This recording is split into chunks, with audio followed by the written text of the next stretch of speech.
In today's video, I'm going to teach you how to privately save to Tableau Public. If you've ever worked with Tableau to create visualizations, you know how powerful and versatile it is. But when it comes to sharing your work, you'll want to make sure everything is just right. So, let's walk through the steps you need to effectively and privately save your visualizations to Tableau Public.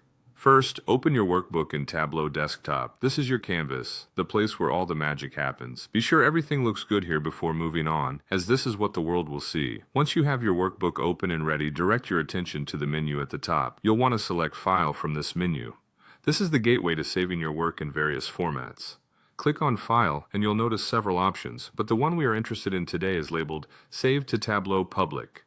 Selecting this will initiate the process of uploading your visualization to Tableau's online platform. Now, if you haven't already, it's time to sign into your Tableau Public account. Make sure you have your credentials at hand, as you'll need them for this step. Having a Tableau Public account is crucial since it serves as the repository for all your shared visuals. Once signed in, you'll be prompted to name your workbook. This is an important step because this is how others will identify your work. Choose a name that is descriptive and relevant to your visualization. After naming it, simply click Save.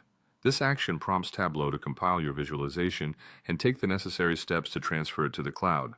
The next part involves some behind-the-scenes magic. Tableau will compile your workbook and send it over to its servers. This process might take a minute or two, so hold tight. It's translating your hard work into a format that can be accessed online. Once your visualization has been successfully uploaded, a new browser window will automatically open. In this window, you'll see your newly published dashboard on your Tableau Public profile. Congratulations, your work is now live for others to explore, providing them with your insights just as you intended. With these straightforward steps, you've managed to privately save and publish your visualization to Tableau Public, making it ready for sharing with a broader audience. Remember, this process not only makes your insights public, but ensures the data is handled and stored securely. Thank you for joining me in this tutorial, and happy visualizing.